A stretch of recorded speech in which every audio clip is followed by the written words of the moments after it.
Hello friends, जय Hind, good morning, Radhe Radhe. तो प्यारे साथियों, अभी तक जो भी हम वीडियो लेकर के आए हैं वह सामाजिक विज्ञान से रिलेटेड सभी अति लघुत्तरी बहुविकल्पी प्रश्न को बोर्ड परीक्षा की दृष्टि से हमने सॉल्व कराया। उसमें कुछ आपके प्रीवियस ईयर पेपर भी हैं, कुछ मॉडल पेपर भी हैं और कुछ अनुमानित प्रश्न भी हैं। आज से आप लोग का विज्ञान के पोर्शन से जो जीव विज्ञान वाला है वह जो भी आपका 4 5 6 अध्याय है, सारा डिटेल में पहले उसको हम पढ़ाएंगे। आप लोग चाहें तो इससे नोट्स भी बना सकते हैं और फिर उसके बाद हम प्रश्न उत्तर को हल कराएंगे। तो प्यारे साथियों, अगर आप हमारे चैनल पर नए हैं तो चैनल को सब्सक्राइब जरूर करिए, अपने दोस्तों में शेयर करिए और क्लास कैसा लगा कमेंट्स जरूर करिए। तो चलिए शुरू करते हैं। अगर देखेंगे, अगर विज्ञान में जीव विज्ञान का पहला अध्याय तो है जैव प्रक्रम, जिन्हें हम इंग्लिश में लाइफ प्रोसेस कहते हैं। अभी हम एक एक हेडिंग को देखते हुए चलेंगे और समझते हुए चलेंगे क्या है कैसे है। देखिए, दिया है जैव प्रक्रम, लाइफ प्रोसेस क्या होता है, समझेंगे। शरीर के वे सभी क्रियाएं जो शरीर को टूट फूट से बचाती हैं और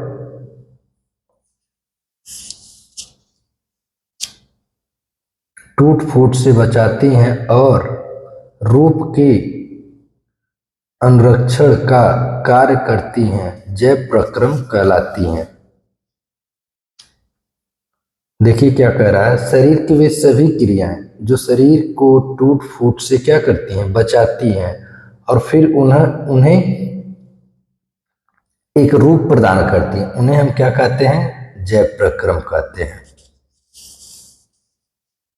जैव प्रक्रम में सम्मिलित होने वाली प्रक्रियाएं श्वसन, वहन, पोषण, उत्सर्जन, ये 4 प्रक्रियाएं जिन्हें इंग्लिश में रिस्पिरेशन, ट्रांसपोरेशंस, न्यूट्रेशंस, एक्सक्रेशंस कहते हैं। तो देखिए, यहाँ हमारे क्रम थोड़े से बदले भी हो सकते हैं, कोई दिक्कत नहीं है। यहाँ देखेंगे पोषण यानी भोजन क्या होता है। जीवों द्वारा भोजन ग्रहण करना एवं जैव रासायनिक प्रक्रम जटिल पदार्थों को सरल पदार्थों में परिवर्तित कर उन्हें रक्त में मिलना तथा उनसे ऊर्जा प्राप्त करना शरीर अनुकूलन के लिए उसका उपयोग करना पोषण कहलाता है।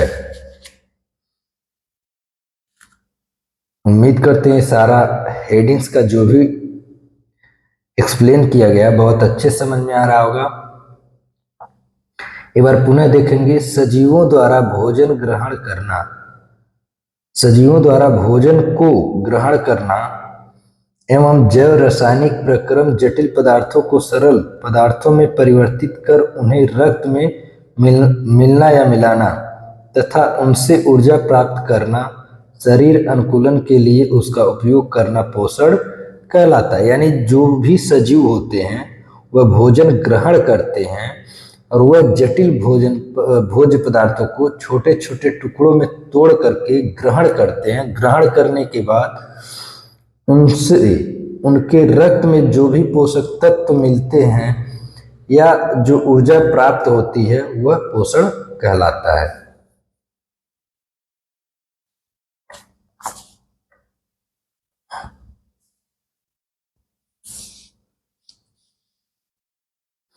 पोषण के मुख्य 3 उद्देश्य होते हैं। पहला, शरीर निर्माण, यानी पोषण का क्या कार्य है, शरीर का निर्माण करना। शरीर का निर्माण प्रोटीन, जल तथा खनिज लवण से होता है, ये क्लियर है। देखिए, पोषण का क्या कार्य है? शरीर का निर्माण करना। शरीर का निर्माण किन तत्वों से होता है? तो प्रोटीन, जल तथा खनिज लवण से होता है। फिर दूसरा क्या है? ऊर्जा की प्राप्ति, यानी जो भी खाद्य सामग्री हम लेते हैं उससे हमें क्या होता है? ऊर्जा की प्राप्ति होता है। उसमें क्या होता है? कार्बोहाइड्रेट, वसा तथा प्रोटीन से ऊर्जा मिलता है। रोगों से रक्षा, यानी रोगों से लड़ने की हमें क्षमता प्रदान करना। तो जो भी कुछ हम खाते हो हमारे शरीर के लिए यही सब तो फायदा होता है, इसी का निर्माण करता है। जैसे विटामिन शरीर का रोगों से रक्षा करता है, यानी रोगों से लड़ने की हमें क्या करता है? क्षमता प्रदान करता है। तो ये पोषण के 3 मुख्य उद्देश्य हैं। यानी जब हम अच्छे पोषण लेते हैं, अच्छे पोषक तत्व लेते हैं, तो हमारे शरीर का अच्छा निर्माण होता है, हमें अत्यधिक ऊर्जा प्राप्त होती है और हमारे शरीर को अत्यधिक रोगों से लड़ने की क्षमता और ऊर्जा प्राप्त होती है और हमें वह निरोग रखते हैं। भोजन में 7 मुख्य अवयव होते हैं। देखिए, भोजन में मुख्य रूप से क्या क्या पाए जाते हैं, मुख्य रूप से क्या है उनको भी देख लेते हैं। कार्बोहाइड्रेट, वसा,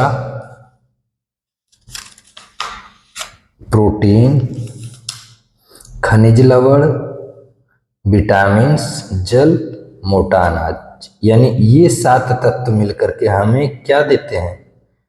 भोजन। और भोजन में ये सारी चीजें उपस्थित हैं। तो हमारा पोषक तत्व क्या है? बहुत ही अच्छा है। पोषण के प्रकार। पोषण कितने प्रकार के होते हैं?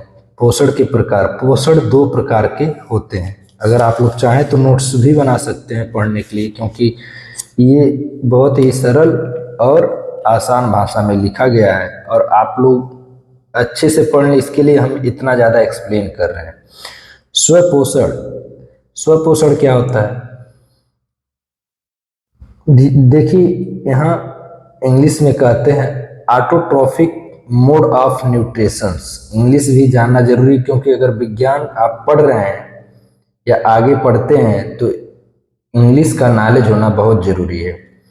पोषण का वह तरीका जिसके आसपास के वातावरण में उपस्थित सरल अजैव पदार्थों जैसे CO2, कार्बन डाइऑक्साइड, पानी और सूर्य के प्रकाश से आकर स्वयं बनता है, स्वपोषी पोषण कहलाता है।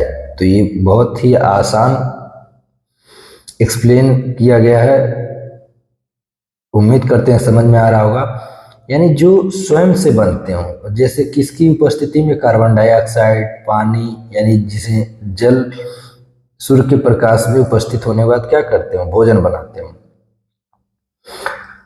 स्वपोषी पोषण कहलाता है। जैसे हरे पौधों में प्रकाश संश्लेषण की क्रिया, तो पौधे क्या है? वह अपना भोजन स्वयं बनाते हैं। किसकी उपस्थिति में?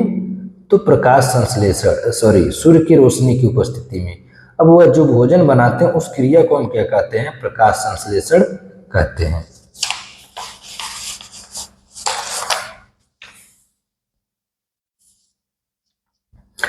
अगला है प्रकाश संश्लेषण के लिए आवश्यक तत्व। अब देखिए, जब पौधे प्रकाश संश्लेषण क्रिया करते हैं, यानी अपना भोजन जब बनाते हैं, तो उनको किन किन तत्वों की जरूरत पड़ती है उन्हें भी हम देख लेते हैं। सूर्य का प्रकाश,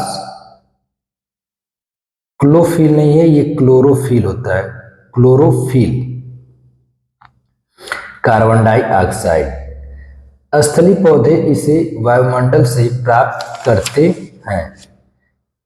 जल, स्थलीय पौधे जड़ों द्वारा मिट्टी से जल का अवशोषण करते हैं। यानी देखिए, जो हमारे धरातल पे पौधे उपस्थित होते हैं वह ऊपर से सूर्य की रोशनी, वायुमंडल से ऑक्सीजन जो हम लेते हैं वहां से कार्बन डाइऑक्साइड और खनिज लवण वह जमीन के अंदर से क्या करते हैं? अवशोषित कर लेते हैं। तो इन 3-4 तत्वों को मिला करके क्या करते हैं? प्रकाश संश्लेषण करते हैं और उसी क्रिया के करने के बाद उनका भोजन तैयार होता है।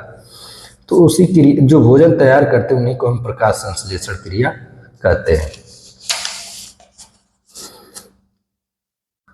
प्रकाश संश्लेषण की प्रक्रिया के कारण। प्यारे साथी, ये आपका बायोलॉजी का एक डेमो क्लास हम दे रहे हैं। ये क्लास कैसा लग रहा है, समझ में आ रहा है कि नहीं आ रहा है, ये कमेंट्स बॉक्स में आप लोग स्पष्ट और अपने विचारों को पूर्ण रूप से रख सकते हैं। देखिए, प्रकाश संश्लेषण की प्रक्रिया के कारण, यानी प्रकाश संश्लेषण किसके कारण होता है? क्लोरोफिल द्वारा प्रकाश ऊर्जा को अवशोषित करना, ये पहला कारण है। प्रकाश ऊर्जा को रासायनिक ऊर्जा में रूपांतरित करना, दूसरा कारण। जल के अणुओं का हाइड्रोजन तथा ऑक्सीजन कार्बन डाइऑक्साइड का कार्बोहाइड्रेट में अपचयन करना। तो ये सारे क्रिया मतलब तत्वों को एकत्रित करके एक अलग रूप में परिवर्तित करके क्या करते हैं? प्रकाश संश्लेषण करते हैं। अब देखते हैं प्रकाश संश्लेषण अगर पौधे भोजन बना लेते हैं तो उनमें और भी क्या क्या खूबियां मिलती हैं। हरे पेड़ पौधों की पत्तियां हरे रंग की होती हैं, ठीक है। ये पत्तियां इनमें उपस्थित क्लोरोफिल के कारण ही हरे रंग के दिखाई देती हैं। ये क्लियर हो गया कि हमें पौधे जो हरे दिखते हैं उनकी पत्तियां किनके कारण होता है? तो क्लोरोफिल के कारण।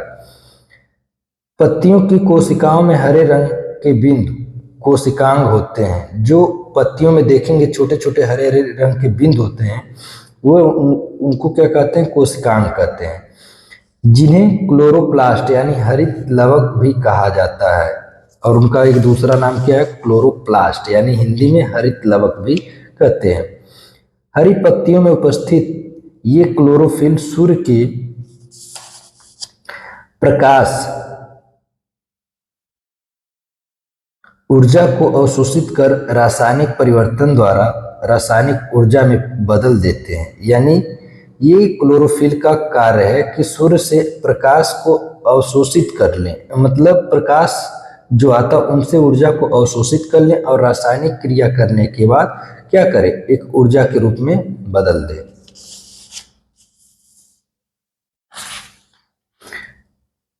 अगला लाइन देखते हैं। पेड़ पौधे जड़ के द्वारा जमीन से जल ग्रहण करते हैं। ऊपर से सूर्य की रोशनी, नीचे से जल और खनिज लवण। क्लोरोफिल द्वारा सूर्य की प्रकाश से प्राप्त ऊर्जा इस जल को हाइड्रोजन तथा ऑक्सीजन के अणुओं को विखंडित कर देता है। पत्तियों की सतह पर सूक्ष्म छिद्र होते हैं जिन्हें रंध्र छिद्र कहा जाता है। यानी जो पत्तियां होती हैं पौधे की, उसमें छोटे छोटे छिद्र होते हैं और वह छोटे छोटे छिद्रों के ही माध्यम से अपना श्वसन क्रिया भी करते हैं और उन्हें क्या कहते हैं?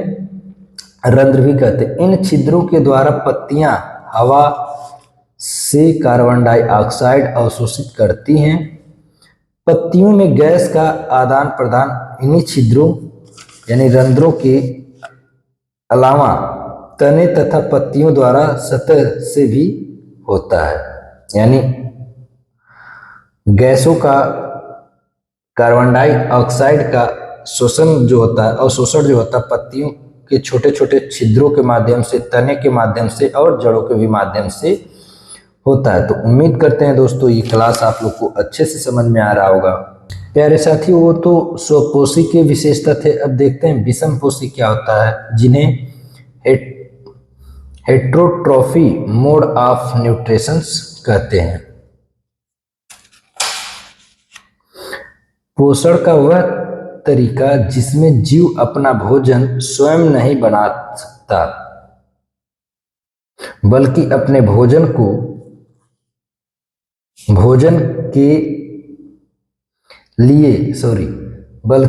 भोजन के लिए अन्य जीव द्वारा बनाए गए भोजन से पोषण प्राप्त करते हैं, वह विषमपोषी कहलाते हैं। यानी जो अपना भोजन स्वयं नहीं बनाते हैं, दूसरे जीवों के द्वारा बनाए गए भोजन को क्या करते हैं? अवशोषित कर लेते हैं, ग्रहण कर लेते हैं, वह विषमपोषी कहलाते हैं। अपना पोषण जिनसे प्राप्त करते हैं, जैसे कवक, फंगस, मनुष्य व अन्य जीव।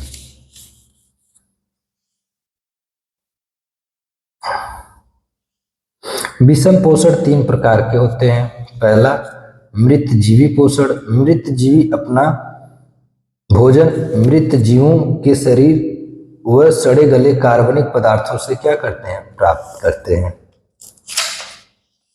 जैसे फफूंदी, कवक इत्यादि। कवक जानते हैं ना कहाँ लगते हैं, ये आप लोग कमेंट सेक्शन में बताएंगे कवक कहाँ मिलते हैं, कहाँ उपस्थित होते हैं। परजीवी पोषण, दूसरा नंबर परजीवी, पैरासाइटिक न्यूट्रिशंस। परजीवी अन्य जीवों के शरीर के अंदर या बाहर रहकर उनको बिना मारे उनसे अपना पोषण प्राप्त करते हैं। इस प्रक्रिया में दो प्रकार के जीवों की भागीदारी होती है, उन्हें हम परजीवी कहते हैं। जैसे देखिए इसमें दो प्राणी कौन कौन है, पोषी यानी होस्ट और दूसरा परजीवी। तो पोषी किसे कहते हैं, जिस जीव में खाद्य का अवशोषण परजीवी करते हैं उन्हें पोषी कहते हैं। परजीवी क्या होते हैं, परजीवी वह जीव है जो पोषियों के शरीर में रहकर उन्हें ही भोजन और आवास का अवशोषण करते हैं, उन्हें हम परजीवी कहते हैं। जैसे मच्छरों में पाया जाने वाला प्लाज्मोडियम परजीवी, मनुष्य के आंत में पाया जाने वाला फीता कृमि, जू, पौधे में अमरबेल आदि होते हैं। अमरबेल आप लोग देखे होंगे कि पौधे के ऊपर कुछ निकला रहता है, एक अलग आकार और अलग पत्तियां। तो क्या है, एक जीव के ऊपर निकला हुआ है, मतलब निर्भर है या उसी में उपस्थित है और उसी से अपना भोजन बना रहा है, अपना पोषण ले रहा है। तो ऐसे जीवों को हम परजीवी के श्रेणी में रखते हैं। दोस्तों ये क्लास कैसा लगा, यह आज आप लोग का बायोलॉजी का डेमो क्लास है। कमेंट सेक्शन में ज़रूर लिखिए, अपना राय जरूर दीजिए, और क्लास अगर अच्छा लगा हो, समझ में आया हो बहुत बेहतरीन तरीके से, तो लाइक और शेयर करना ना भूलिए। धन्यवाद।